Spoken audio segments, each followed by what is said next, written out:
Welcome to SS multi info channel. కొంతమందికి వివాహం అన్నది చాలా ఆలస్యం అవుతూ ఉంటుంది. జాతకంలో దోషం ఉండడం వల్ల దగ్గర దాకా వచ్చిన సంబంధాలు కూడా చేజారిపోతూ ఉంటాయి. సో ఈ దోష నివారణ అన్నది ఎలా తొలగించాలి అన్నది ఇప్పుడు ఈ రోజు తెలుసుకుందాం. రామాయణంలోని సుందరాకాండలోని సర్గలు పారాయణ చేయడం వల్ల దోష నివారణ తొలగిపోయి శీఘ్రంగా వివాహం అన్నది జరుగుతుంది. అదేంటన్నది మనం ఇప్పుడు తెలుసుకుందాం. ఎవరి జాతకంలో అయినా సరే చంద్ర మహాదశ ఉన్నట్లయితే వాళ్ళు 5వ సర్గ పారాయణ చేయాలి.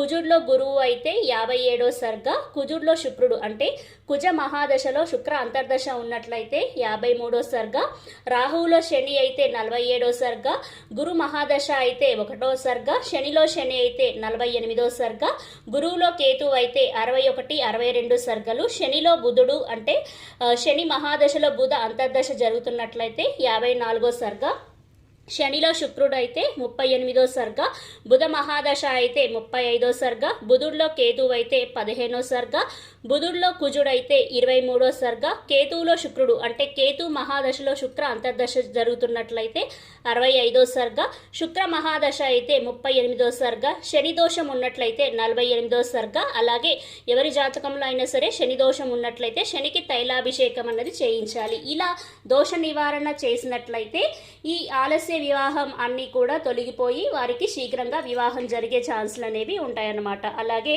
వివాహం ఆలస్యం అవుతూ ఉంటే రుక్మిణి కళ్యాణం, అలాగే కనకదార స్తోత్రం, శ్రీ సూక్తం, గణపతి మంత్రంతో పాటు ఇంకా 40 రోజులు మహాగణపతి హోమము 14 మంది ఋత్వికులతో నిర్వహించాలి. అలాగే సుబ్రహ్మణ్య స్వామిని కూడా ఆరాధించాలి. అయితే ఎవరి జాతకంలో కలత్ర స్థానం కనుక దోషంగా ఉన్నట్లయితే, కలత్ర స్థానం అంటే వివాహ స్థానంగా చెప్తాం కదా, అటువంటి వివాహ స్థానం జాతకంలో కనుక దోషంగా ఉన్నట్లయితే వాళ్ళు దుర్గా కవచము లేదంటే దుర్గా సప్తసతి ఇవన్నీ కూడా పారాయణ అన్నది చేయాలి. అలాగే ఎవరి జాతకంలో అయినా సరే రాహు దోష నివారణ కనుక ఉన్నట్లయితే వారు సుబ్రహ్మణ్య స్వామి లేదంటే దుర్గాదేవిని ఆరాధించాలి.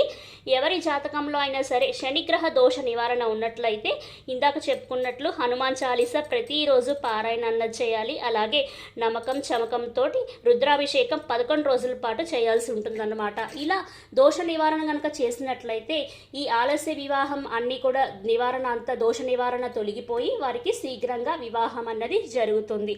తెలుసుకున్నాం కదా ఆలస్య వివాహానికి దోష నివారణ ఎలా చేయాలో. ధన్యవాదములు.